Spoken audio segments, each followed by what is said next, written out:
신명기 12장 29절부터 13장 5절까지지만은 오늘은 13장 1절부터 5절까지만 우리가 함께 읽겠습니다. 13장 1절부터 5절까지 시작. 너희 중에 선지자나 꿈꾸는 자가 일어나서 이적과 기사를 내게 보이고 그가 내게 말한 그 이적과 기사가 이루어지고 너희가 알지 못하는 다른 신들을 우리가 따라 섬기자고 말할지라도 너희 그 선지자나 꿈꾸는 자의 말을 청종하지 말라. 이는 너희 하나님 여호와께서 너희가 마음을 다하고 뜻을 다하며 너희 하나님 여호와를 사랑하는 여부를 알게 하사 너희를 시험하시니라. 너희는 너희 하나님 여호와를 따르며 그를 경외하며 그의 명령을 지키며 그의 목소리를 존중하며 그를 섬기며 그를 의지하며 그런 선지자나 꿈꾸는 자를 죽이라. 이는 그가 너희에게 너희를 애굽 땅에서 인도하여 내시며 종되었던 중에서 속량하신 너희 하나님 여호와를 배반하게 하려 하며 너희 하나님 여호와께서 내게 행하라 명령하신 도에서 너를 빼앗으려고 말하였습니다. 너는 이같이 하여 너희 중에서 악을 제하였습니다. 아멘.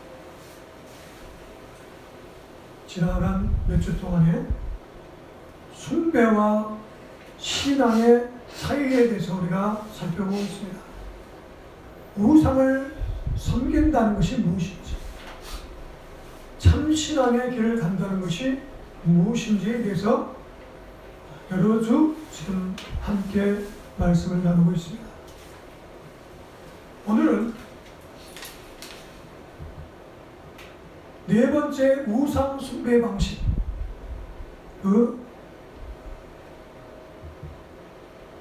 하나님이 기뻐하시지 않는 그 우상 숭배 방식에 대해서 살펴보는 시간을 갖도록 하겠습니다. 고대로부터 지금까지 인간은 대자연의 위험 앞에 인간의 유한함과 무력함 또는 무능함을 고백하며 한 걸음 더 나아가 경외심을 가지고 자연의 힘을 숭배하는 모습을 보여주고 있습니다.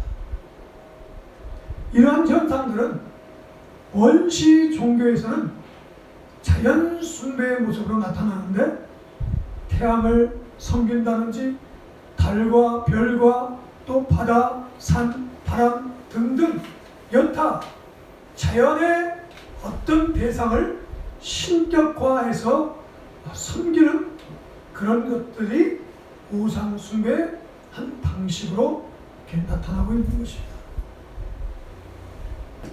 인간의 문명이 발달하면서 이러한 원시 종교에서 벗어나서 이제 고등 종교의 모습을 갖추게 되는데, 이 원시 종교는 어떤 대상들, 특히 자연의 어떤 위력을 갖고 있는 대상들을 신격화해서 그 신에게 이렇게 제물을 바치고 치성을 드리면은 그 신이 숭배자들의 필요와 문제를 해결해 줄 것이라고 생각해서 그런 숭배의 방식을 취하는 것이 아주 낮은 차원의 우상 숭배의 어떤 방식이라면은, 그게 하등 종교에서 나타나는 그 원시 종교에서 나타나는 모습이라면은 고등 종교의 우상 숭배 방식은 이와는 조금 다릅니다. 그러니까 고등 종교의 우상 숭배 방식은 어디로부터 비롯되냐? 인간의 문명이 발달하면서 자연의 원리와 이치를 탐구하고 또 연구하는 어떤 현자들, 철학자들, 지혜자들, 또 수행자들, 이런 기타 여러 그런 사람들을 통해서 그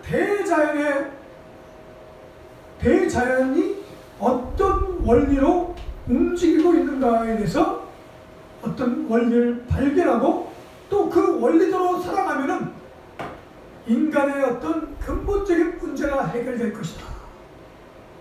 어떤 필요가 채워질 것이다. 라고 어떤 원리를 설명하고 원리를 추정하는 그것이 고등종교의 모습이에요. 이런 고등종교의 모습을 통해서 탄생하는 종교들이 있죠. 도교, 유교, 불교, 또 힌두교, 원불교 등등 이런 이 고등종교라고 소위 말하는 그런 종교들에서 이렇게 볼 수 있는 모습들. 이런 고등종교는 역사가 매우 길어요.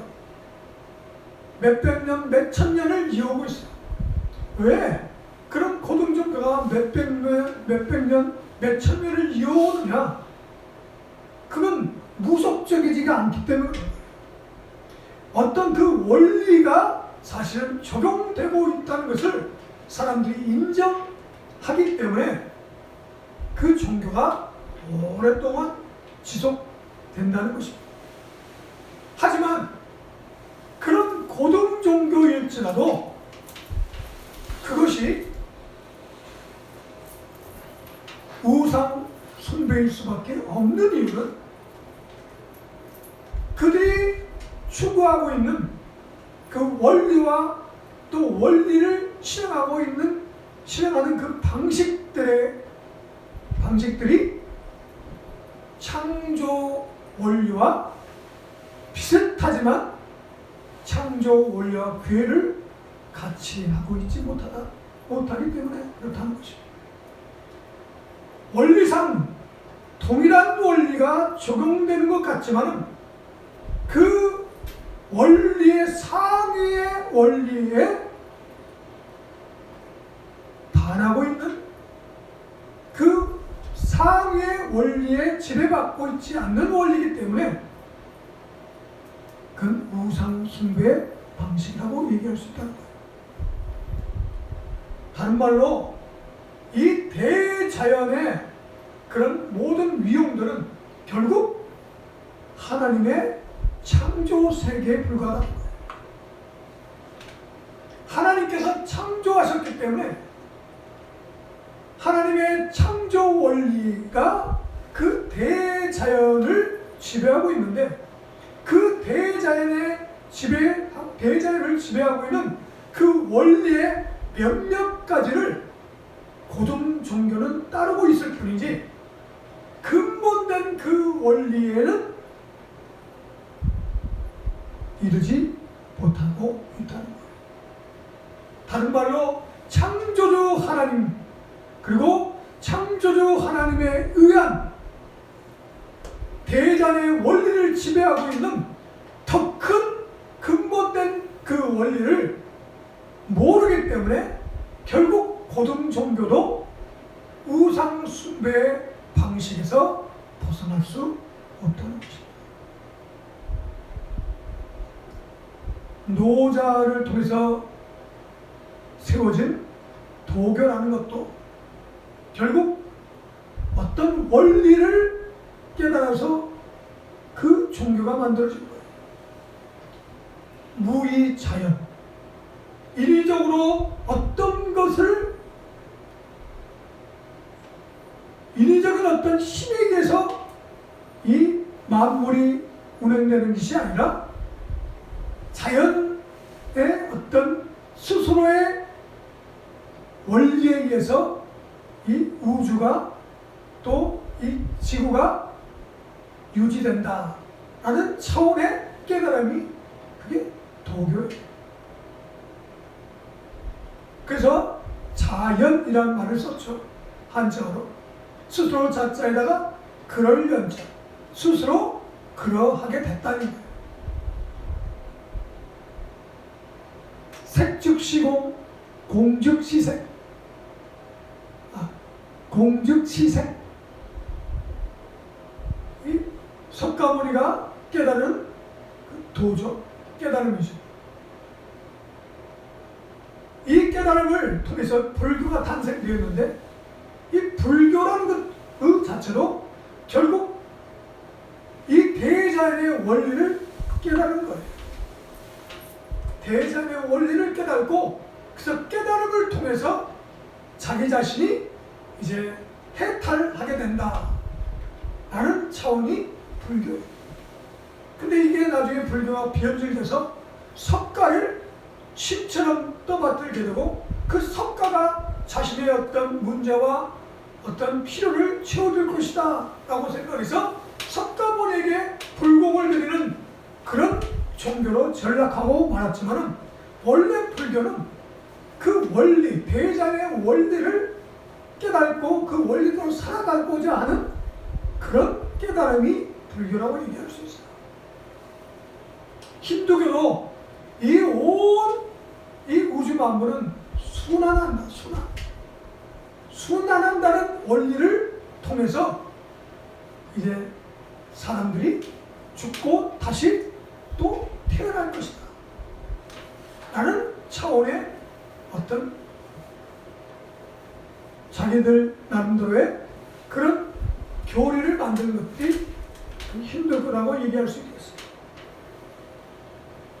이런 고등 종교의 모습들도 결국 우상 숭배라고 성경은 말씀하고 있습니다.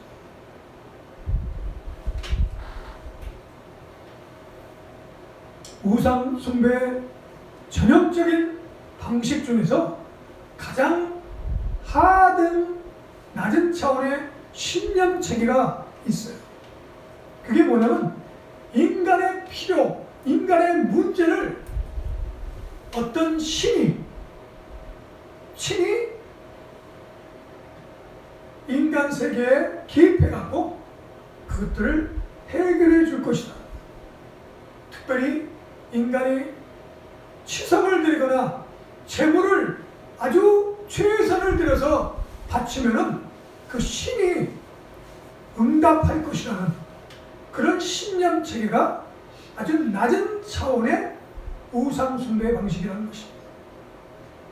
그런데 불행하게도 오늘날의 고등 종교나 하물며 또 기독교마저도 이런 하등한 낮은 차원의 그 방식을 수용하고 있다는 거예요.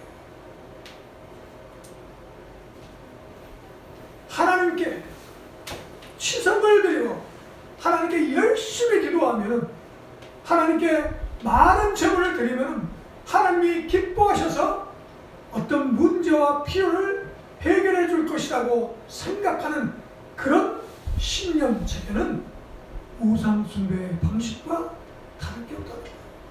그건 신앙이 아니라 숭배라는 것입니다. 두 번째 방식은 아까 고등 종교에서 볼 수 있는 모습이라고 말씀드렸죠. 이 고등 종교의 방식은 자연의 원리와 이치에 맞게 살면은 반드시 뜻을 이루게 된다는 신념체계예요. 원리와 이치대로 살아가는 그런 방식을 취하게 되면은 반드시 무엇인가 보상이 따르고 문제가 해결될 것이라는 그런 신념체계, 그건 고등 종교가 가지고 있는 모든 고등 종교가 갖고 있는 모습들이에요. 기독교도 별반 다르지 않습니다. 기독교도 고등 종교에 속해 있죠. 근데 기독교에서 말하고 있는 원리대로 살아가는 것과 다른 여타 고등 종교에서 말하는 원리대로 살아가는 것과 목적과 방식이 다르다는 거예요. 그것을 모르면은 우리는 그냥 다른 종교의 방식과 다를 것이 없는 신앙생활을 하게 될 수밖에 없다는 것입니다.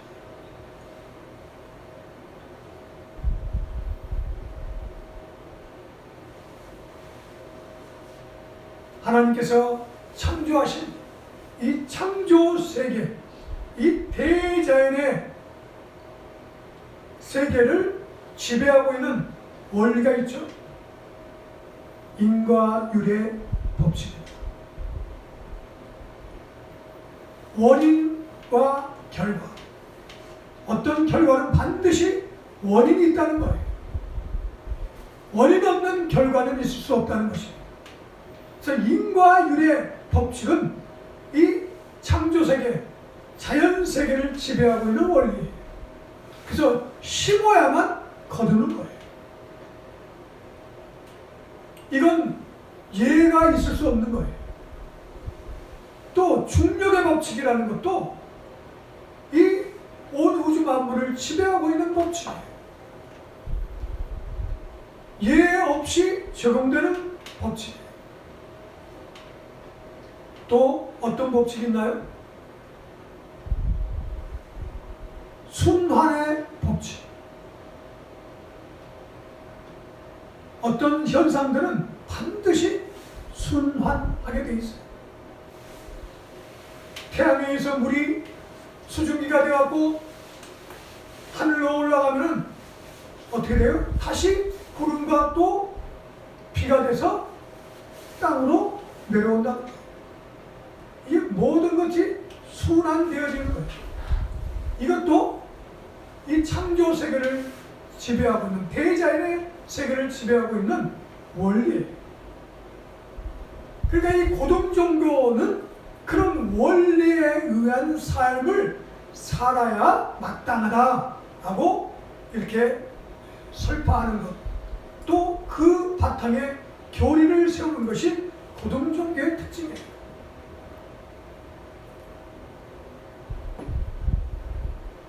이 모든 원리 가운데 아주 중요한 원리 하나가 뭐냐면은 반드시 어떤 것들이 채워져야만 반전이 일어난다는 거예요. 인과율의 원리와 좀 흡사하지만은 조금 다른 쪽의 개념인데, 중국 고서에 나오는 표현이죠. 물극 필반 기만 직경이라는 말이 있어요.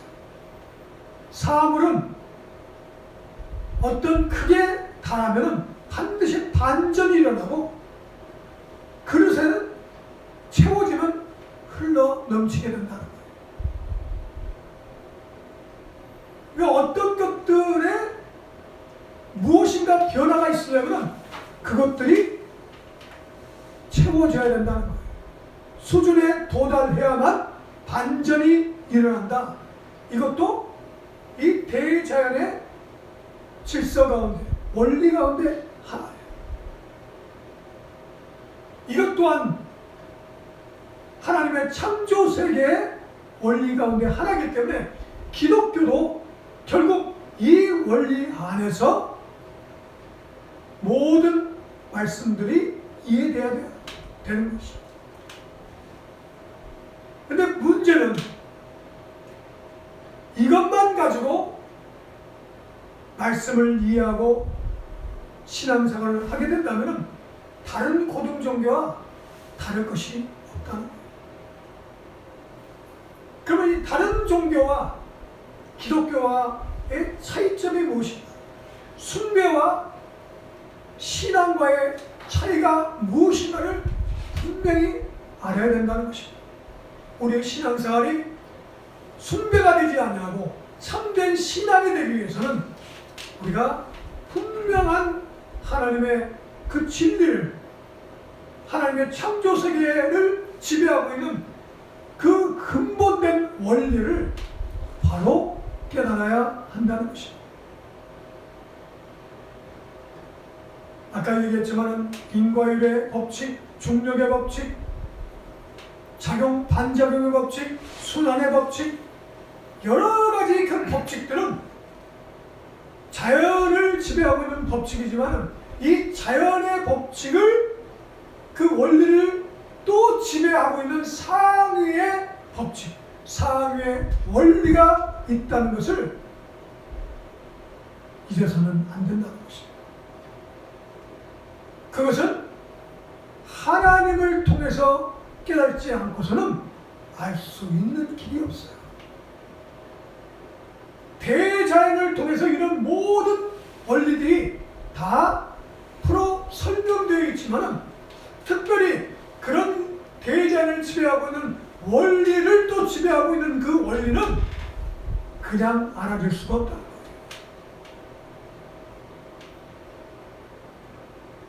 창조주 하나님, 그 창조주 하나님의 실존과 그분의 존재의 양식의 경험을 통해서 그것은 깨달아지고 그 방식을 배워갈 수 있다는 것입니다. 자, 우리 한번 살펴보도록 하겠습니다.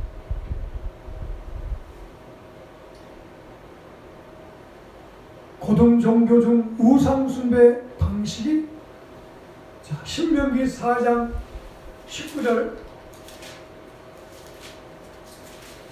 신명기 4장 19절 한번 보겠습니다.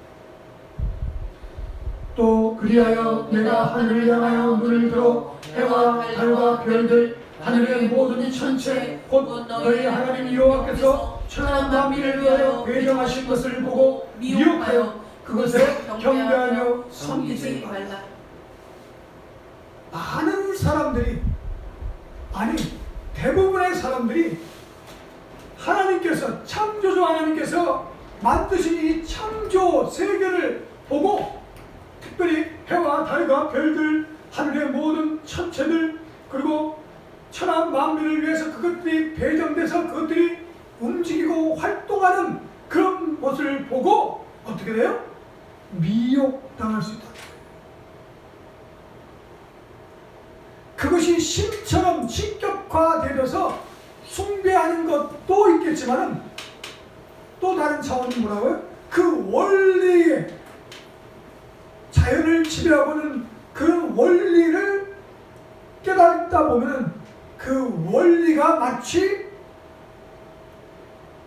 하나님이냐 신이냐 원리 자체를 숭배하게 될 수 있다는 거예요. 미혹당할 수 있다는 것이, 그것을 경배하게 될 수도 있다는 거예요. 불교와 도교가 바로 그런 모습을 보이고 있는 거예요. 도교 아까 불교에 대해서 설명했잖아요. 그 원리를 깨닫게 되다 보니까 그 원리를 경배하게 되는 거예요. 그 원리 자체가 마치 모든 것을 지배하고 있는 양 생각하게 된다는 거예요. 오늘날 과학자들이 소위 말하는 과학을 통해서 물리학자나 천문학자들이 하나님이 없다라고 주장하는 그 모습하고 다를 게 없는 거예요. 과학적인 어떤 지식을 통해서 보니까 그 원리와 이치를 깨닫게 보니까 그것 자체가 우주의 중심이라고 생각하는 거예요. 그걸 통해서 우주가 생겨났고 우주가 아직도 팽창되고 있다고 주장하고 있는 거예요. 이거에 대해서 지금 모세가 경계하고 있는 것입니다.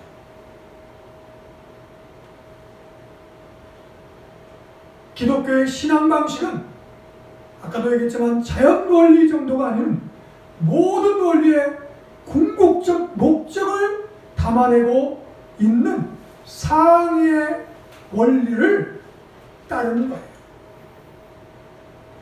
자, 우리 한번 살펴보겠습니다.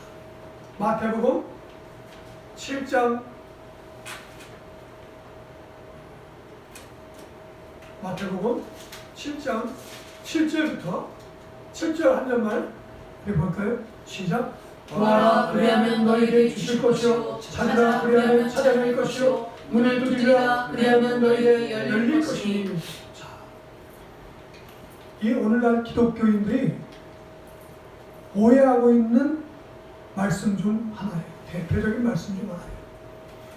구하고 찾고 두드리라는 이 말씀을 단순히 기도하라 라는 차원으로 이해하고 있거나 기도하면 응답받는다 라는 차원으로 이해하는 말씀으로 이 대표적인 말씀이에요. 근데 그런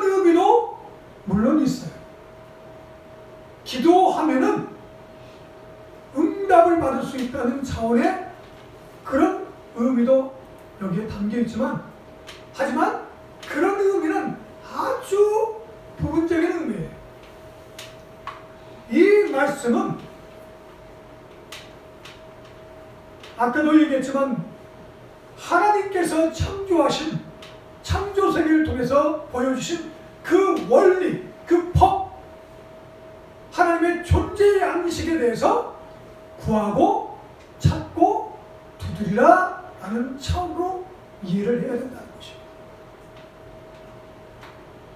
이 원시종이나 하등 종교를 따르는 그런 숭배자들이 따르는 방식처럼 어떤 신이 우리의 필요를 우리가 열심히 기도하면 신이 개입해갖고 그것을 해결해 줄 것이라는 차원으로 구하고 찾고 두드려 더 열심히 더 열정적으로 그렇게 구하라는 차원으로 이 말씀을 이해하게 된다면 이 말씀이 원시종교 아주 낮은 차원의 무속적인 사람들의 방식과 다를 게 없는 말씀이 되어버리고 마는 거예요. 또한 이것이 고등종교의 다른 여타 다른 종교들처럼 그저 원리를 찾는 것으로 원리를 깨닫고 이 세계를 지배하고 있는 그 원리대로 살아가는 그런 방식들을 구하는 말씀으로만 이해된다고 하면은 이 말씀 또한 우상 숭배 방식을 따르는 사람들의 그 방식과 다를 게 없는 말씀이 되어버리고 만다는 것입니다. 이 말씀은 그저 단순히 기도하라는 말씀도 기도하는 하나님이 너희들 삶에 개입해서 너희의 문제를 해결해 줄 것이다 라는 차원의 말씀도 아니고 또한 고등종교들이 얘기하는 것처럼 너희들이 원리를 깨닫기 위해서 도를 깨닫기 위해서 열심히 구하고 찾고 두드리면 그 원리를 발견하게 될 것이다 라는 차원으로 이해해서도 안 되는 말씀입니다.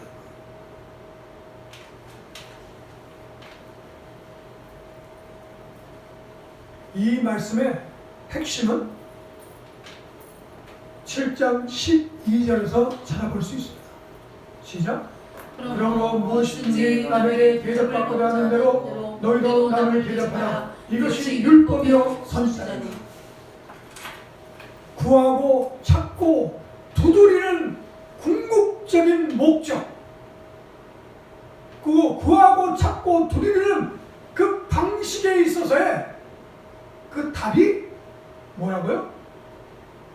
대접받고자 하는 대로 남을 대접하라. 자, 이 말씀에 우리가 한번 주목을 해본다면 대접을 받게 되는 그 결과, 대접을 받게 되는 위치에 서게 된다는 것은 어떤 상태에 이르렀을 때 대접을 받게 되죠? 대접을 받는다라는 것은 무엇이 바탕이 돼야 대접을 받는 거예요? 이 세상 구조에서 대부분이 권력과 힘을 가지고 있는 사람이 대접을 받아요. 또 대접받는 사람이 어떤 위치에 있을 때 대접받죠? 유명해진 사람이 대접을 받아요. 그러니까 이름이 나거나 높은 위치에 있어서 힘과 권력을 가지고 있는 사람이 대접을 받아요. 또 대접을 받으면 어떤 상태를 추구하기 때문에 대접을 받고자 하는 거죠? 대접을 받을 때 어떤 느낌이, 어떤 것을 경험하게 되는 것입니다.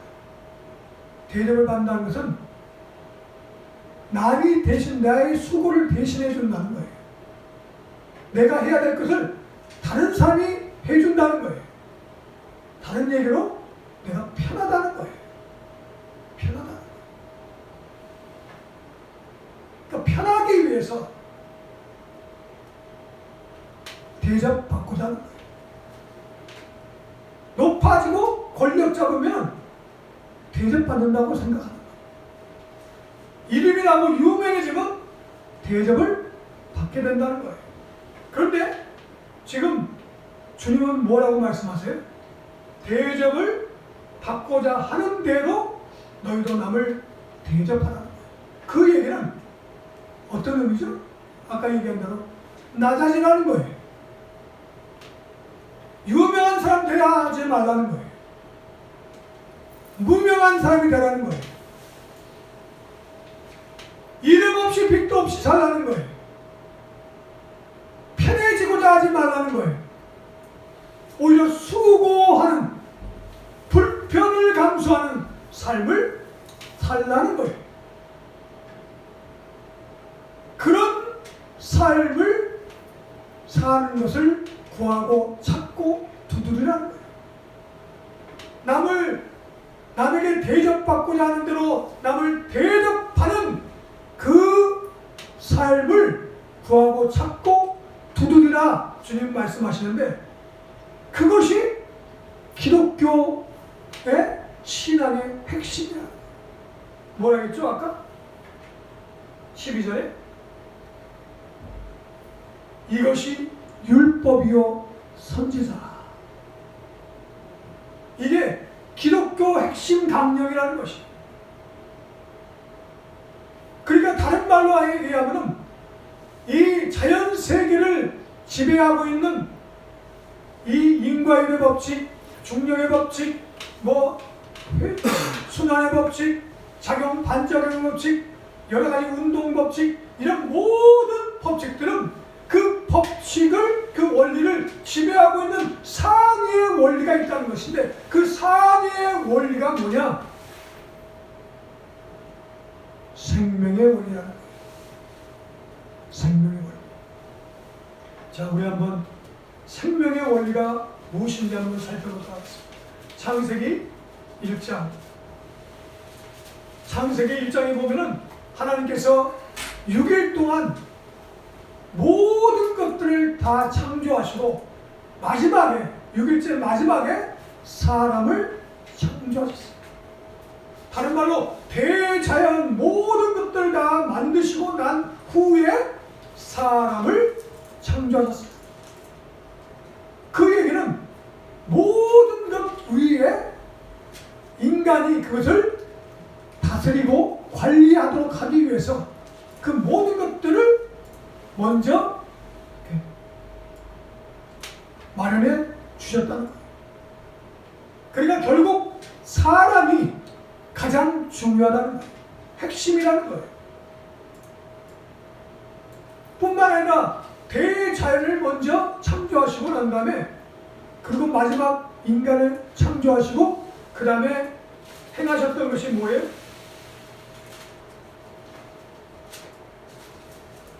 자, 2장 7절에 보면 여호와 하나님이 땅에 흙으로 사람을 지으시고 생기를 그 코에 불어넣으시니 사람이 생명이 되리라. 이것이 자연을 지배하고는 원리의 상의 원리예요. 조금 이따 그건 설명하겠지만 또 하나의 또 원리가 있는데, 창세기 1장 28절 시작. 하나님이 그들에게 복을 주시며 하나님이 그들에게 이르시되 생육하고 번성하여 땅에 충만하라. 땅을 정복하라. 바다의 물고기와 하늘의 새와 땅에 움직이는 모든 생물을 다스리라. 이 얘기는 모든 것의 그 원리 위에 상의 원리를 얘기하는 거예요. 그게 뭐냐? 복을 주시며 뭐라고 했어요? 생육하고 번성하고 땅에 충만하라. 정복하고 다스리라.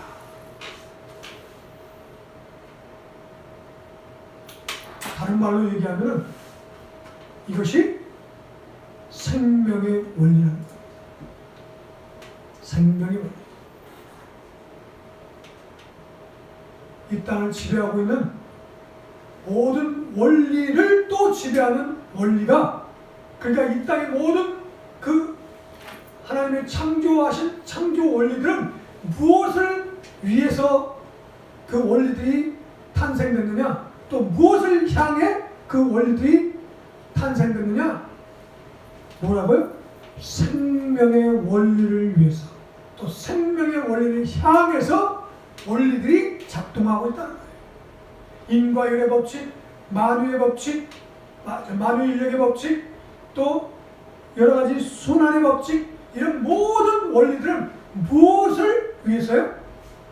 생명을 위해서, 생명의 원리를 향하고 있다는 것입니다. 또 그 생명의 원리는 무엇을 통해서 가능하냐? 아까 2장 7절에서 얘기했죠. 그 코에 생기를 불어넣어서 생명이 되었다. 숨쉬는 존재가 되었다는 것은 그냥 단순히 숨을 쉬는 존재가 됐다는 얘기가 아니에요. 동물도 다 숨을 쉬잖아요. 이 얘기는 하나님과 교감하고 교통하고 연합하는 존재로 창조되었다는 거예요. 그러니까 생명의 원리와 하나님과 연합해서 하나님과 같이 교통하며 하나님과 함께 하는 그 원리가 이 모든 창조세계의 원리 위에 지배하는 상위의 원리라는 것입니다. 좀 어렵죠? 어려도 이해는 해야 돼요. 그 고등 종교는 대자연의 그 원리를 깨닫는 것으로 그치고 말았지만, 이 기독교, 우리는 창조주 하나님을 통해서 창조주님과 하나님과 교통하고 연합한 그 원리에 지배받고 있는 사람들이라는 거예요. 임마누엘의 원리, 하나님과 함께하는 존재로서 또 생명의 원리를 가지고 다른 원리들을 운행하는 존재로서 피조되었다는 것입니다.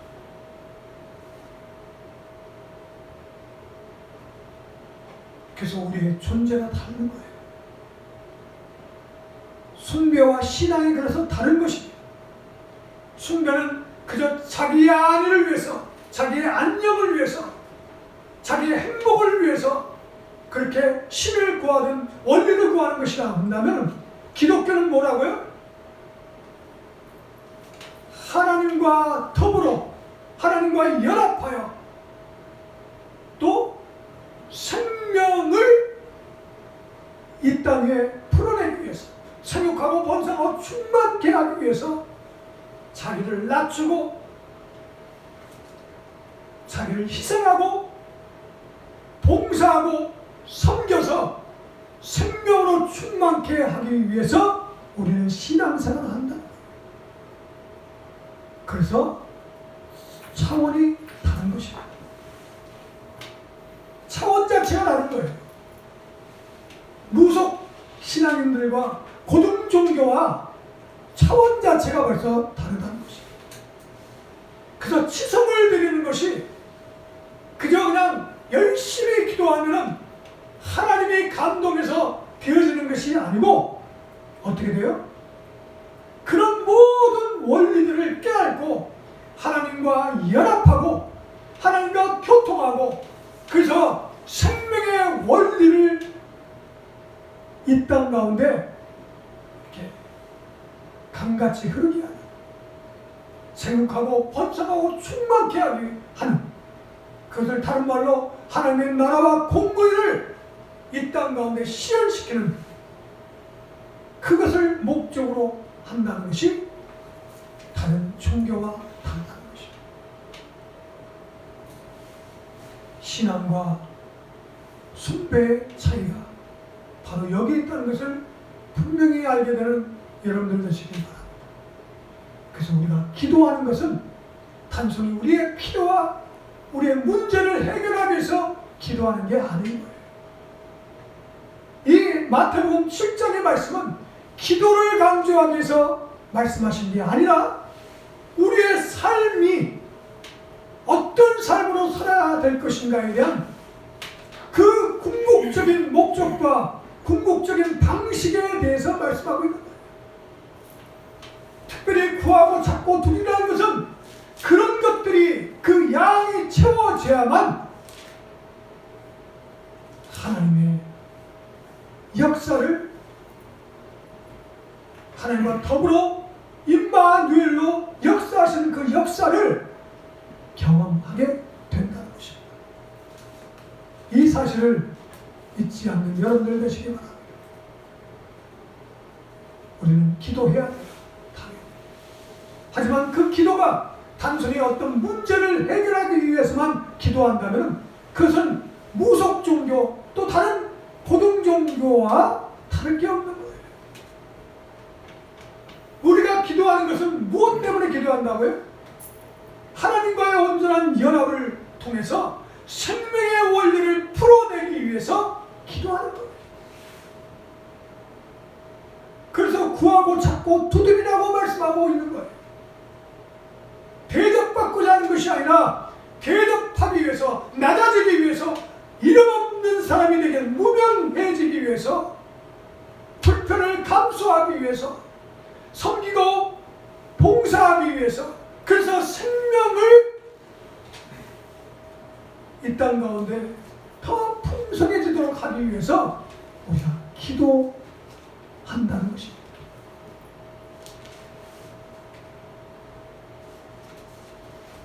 오늘 우상숭배의 것을 마지막으로 다 끝내야 되기 때문에 숭배 방식과 신앙의 방식 다른 것 마지막으로 한번 오늘 본문에 우리가 읽었죠. 신의 대행자인 사제들의 능력에 의한 이적과 기사 또는 어떤 계시에 의존하여 살아가는 방식과 성령님의 내주하심을 통해서 신앙 공동체 또 구성원들과의 연합을 통해서 문제들을 해결하는 신앙의 방식, 이 차이가 있다는 것을 오늘 이 말씀을 통해서 우리가 깨달아야 될 줄 믿습니다. 우상 숭배의 방식 중에 아주 기만적이고 사악한 것이 뭐냐면 이 사제들, 특별히 오늘날로 얘기하면 어떤 성직자나 그런 종교 지도자들이 어떤 능력을 가지고 있고 어떤 신령한 능력을 신으로부터 부여받아서 그들을 통해서 무엇인가 신과 접촉할 수 있다고 또 어떤 문제를 해결할 수 있다고 생각하는 것들이 우상숭배 방식이라는 거예요. 대부분의 그래서 무속 종교에서는 무당들, 무속인들이 신을 받으면 신령해진다고 생각하죠. 영험한 사람이라고 생각하죠. 그들이 어떤 힘을 가지고 있다고 생각하게 돼요. 또 고등 종교에서도 마찬가지예요. 도를 깨닫게 되면은 그 원리를 깨닫게 되면은 무엇인가 영험하고 신령해진다라고 생각하고 있어요.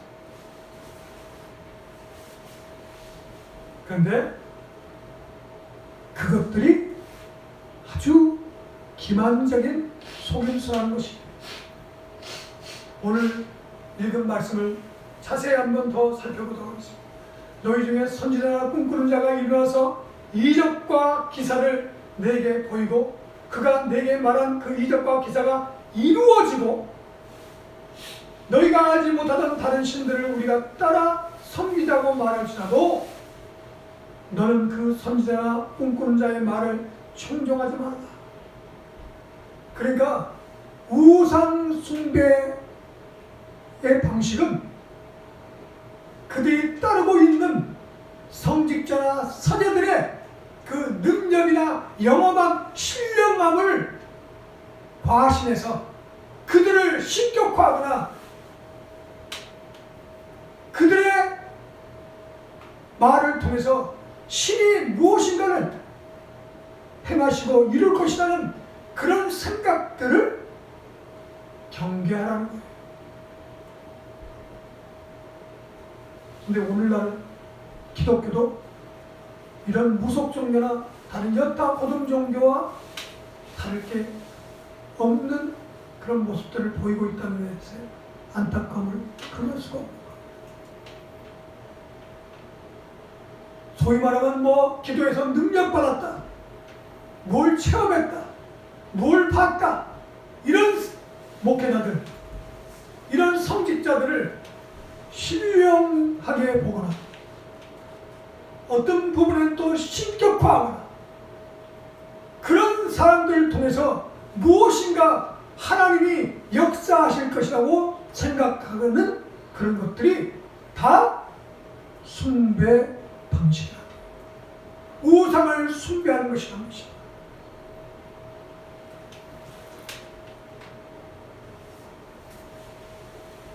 기도를 하게 되면은 어떤 현상들을 당연하게 체험하게 되어 있어요. 성직자나 이런 목회자나 여타 다른 종교의 그런 종교인들은 다른 사람보다 기도를 많이 하게 되어 있어요. 기도를 하게 되면 어떤 현상들을 당연하게 체험하게 되어 있어요. 왜 그러냐면 3차원과 4차원의 그 관문을 여는 게 기도예요. 그러니까 기도하게 되면 4차원의 그 세계를 문을 열게 되는 접촉점을 갖게 하는 것이 기도이기 때문에 반드시 그런 것들을 경험하게 돼 있어요. 이건 다른 종교인들도 마찬가지예요. 하물며 무당들도 기도를 하게 되면 4차원의 세계를 경험해요. 그래서 그 귀신들을 경험하기도 하고 귀신을 이렇게 불러들이고 귀신의 사도가 피는 일들이 벌어지죠. 또 명상하는 사람들도 명상을 통해서 4차원의 세계를 경험해요. 형상들을 경험한다니까요. 그래서 어느 부분에는 능력도 받기도 해요. 그런데 여기서 분명히 기억해야 될 것은 4차원의 세계를 통해서 어떤 경험을 하거나 어떤 능력을 받는 것이라 한다는 것은 그것이 어디로부터 오는 것인가를 분명히 알아야 된다는 거예요. 그게 하나님으로부터 온 것인지 마귀로부터 온 것인지 그게 분별이 되지 않으면 아주 난처한 일이 생기게 돼 있다는 거예요. 그런데 대부분의 무속인들이나 다른 여타 종교들의 지도자들이 깊은 기도 속에서 무엇을 경험하고 능력을 받거나 하는 것들은 대부분이 하나님으로부터 오지 않았다는 거예요. 거기에 위험성이 있다는 것입니다. 이때 당시에도 소위 말하는 선지자들, 하나님을 믿고 하나님부터 계시를 받는다는 선지자들, 꿈꾸는 자들이라는 것은 그냥 꿈을 꾼다는 게 아니라 선견자를 얘기하는 거예요. 눈으로 어떤 것들을 통해서 보고 있는 그런 꿈을 통해서 보는 선견자들을 얘기하는 것인데, 이런 자들이 이적과 기사를 행했던 일들이 비일비재했다는 거예요. 그런 것들을 보고 사람들이 미혹되어져서, 이야, 저 사람은 정말 하나님의 역사하시는 분이구나, 하나님의 능력을 받은 사람이구나, 하나님을 통해서 계시를 말하고 있구나 라고 믿고 그들을 따라갔다는 거예요. 그들의 말이 하나님의 말인 것처럼 받아들이고 그들이 얘기하는 대로 따라 행하고 더 나아가 그들을 신격화했다는 거예요.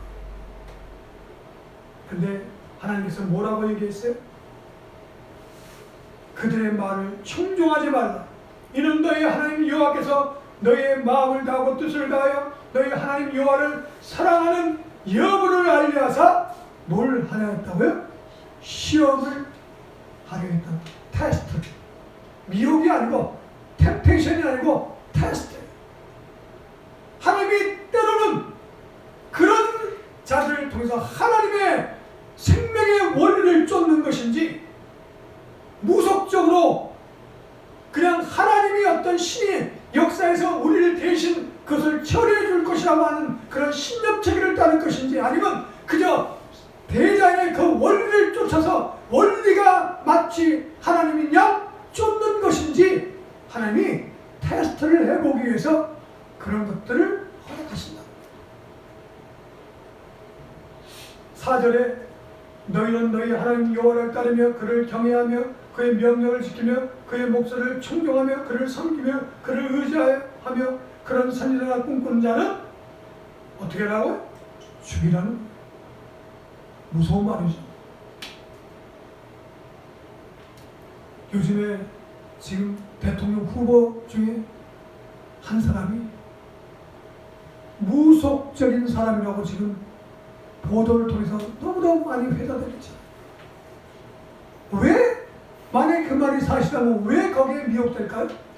그들이 한 말이 진짜 이루어지는 경험을 했기 때문에 이야 정말 영험하구나, 정말 신령하구나. 근데 이런 자들 다 죽이라고 말씀하십니다. 왜 그럴까요? 이들의 영향력이 대단히 크기 때문에. 혹세 몸이란다.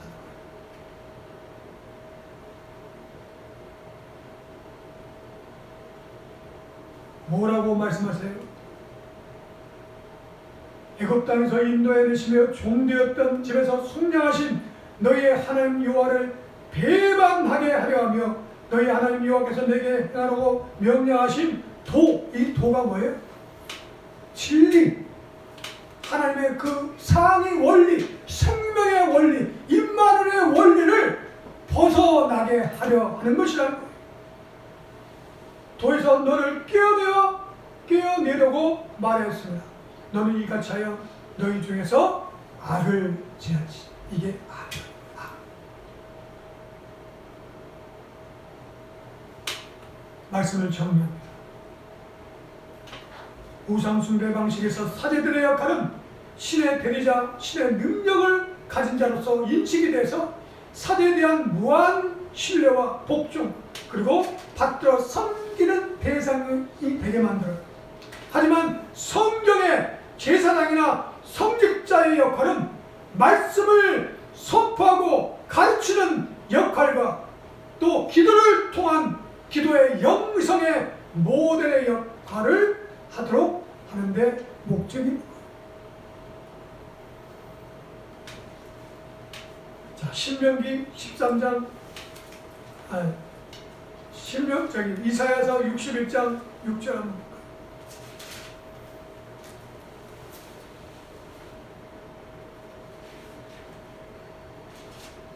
이사야서 61장 6절 시작. 오직 너희는 여호와의 제사장이여 일컬음을 받을 것이며 사람들이 너희를 우리 하나님의 봉사자라 할 것이며 너희가 이방 나라들의 재물을 먹으며 그들의 영광을 얻어 자랑할 것이니라. 이것은 이 말씀은 특별히 어떤 레인이나 제사장의 자녀들에게만 한 말씀이 아니고 이스라엘 백성들에게 하신 말씀이에요. 너희는 여호와의 제사장이라 일컬음을 받을 것이다. 특별히 어떤 성직을 가지고 있는 사람들을 구별해서 얘기하는 게 아니라 너희들 자체가 이 세상에 하나님의 제사장으로서의 삶을 살아야 된다는 거예요. 하나님의 원리, 하나님의 말씀, 생명의 원리와 임마누엘의 원리, 또 이 세상을 지배하고 있는 그 원리를 깨닫게 하고 하나님의 법대로, 하나님의 말씀대로 살도록 가르치고 공견하고 기도의 모든을 배우게 하는 자로서의 제사장의 삶을 살아야 된다는 거예요. 그런 제사장으로 부름을 받았다고 말씀하고 있는 거예요. 그러면 뭐라고요? 그 사람들이 우리들의 삶을 보고 뭐라고요? 하나님의 봉사자라 할 것이다. 신앙 공동체, 교회 공동체 구성원들인 우리가 사는 삶을 보고 세상 사람들이 뭐라고 평가를 해야 된다고요? 하나님의 봉사자라고 해야 그것이 진정 너희들이 여호와의 제사장으로 삶을 산 증거라고 얘기합니다. 아, 당신들은 정말 섬김을 받으려 하는 것이야. 섬기는 사람들, 대접받으려 하는 것이야. 대접하는 사람들이군요. 당신들 정말 하나님의 봉사자군요. 라고 고백을 들어야만 너희들이 여호와의 제사장이다 라고 할 수 있다. 베드로전서 2장 9절.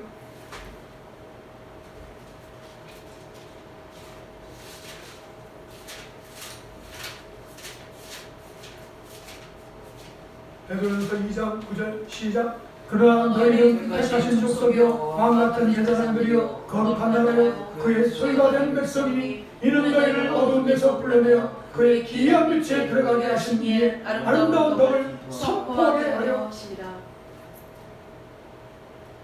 흔히 말하는 만인 제사장설이라고 얘기했죠.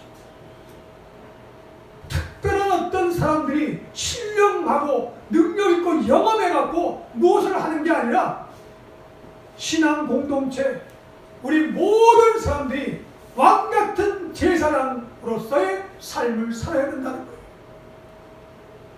목사가 신령하다고 생각하지 마세요. 신령의 진료 또 하지도 마세요. 능력을 하나님이 혹시 주신다 하더라도 능력을 구하려고 하는 그런 마음을 가질 때 속기 쉬워요.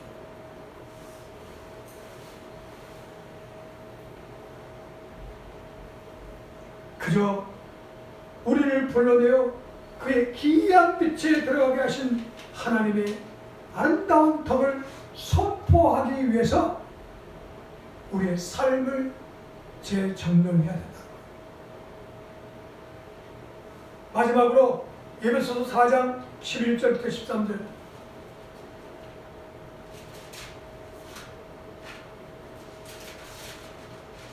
에베소서 4장 11절부터 13절.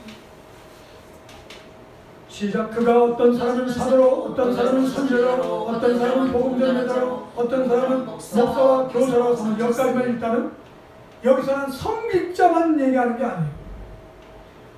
교회 구성원 가운데서 어떤 사람은 사도적인 직임을, 사도의 직임을, 어떤 사람은 선지자의 직임을, 어떤 사람은 복음 전도자의 직임을, 어떤 사람은 목사의 직임을, 어떤 사람은 교사의 직임을 하나님이 주신다는 거예요. 교회 공동체 모든 사람들이 이 5가지의 직임 중에 한두 가지의 직임을 다 받는다는 거예요.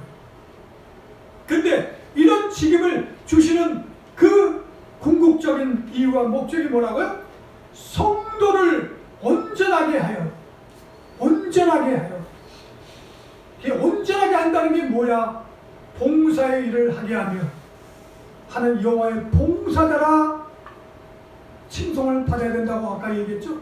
그처럼 봉사의 일을 하게 하며 그리스도의 몸을 세운다는 건 뭐예요?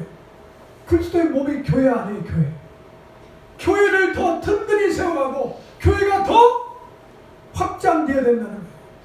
성전을 크게 세운다는 게 아니라 교회된 우리들이 더 견고해지고 더 사람이 많아져야 돼야 된다는 거예요.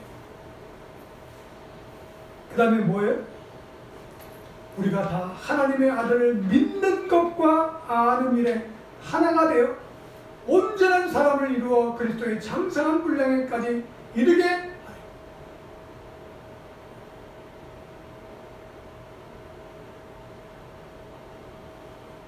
우상 숭배의 방식은 특별히 사제나 어떤 성직자가 아주 하나님의 어떤 능력이나 하나님의 계시를 독점하고 있는 것처럼 이렇게 해석하거나 그런 방식으로 몰고 가는데, 우리 참된 신앙 기독교는 그런 것을 인정하지 않는다는 것입니다. 우리 모두가 다 하나님의 거룩한 직임을 받는 사람.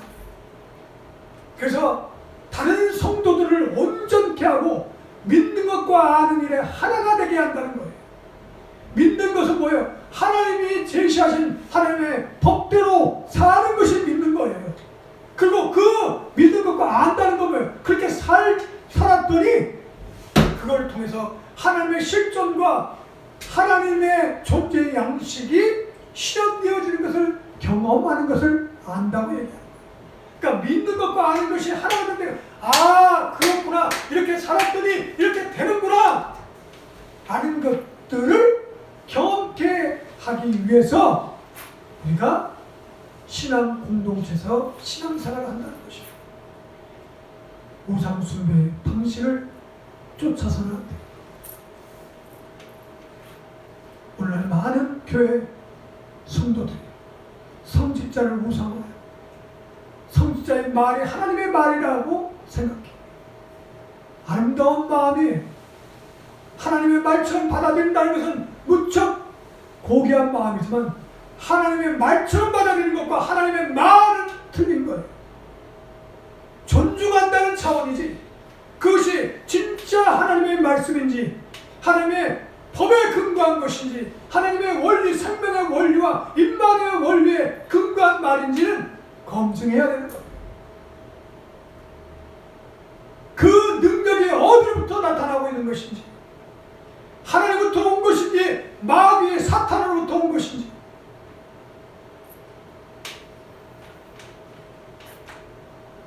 오늘까지 이제 우상 숭배 방식 5가지를 다 나눠봤습니다.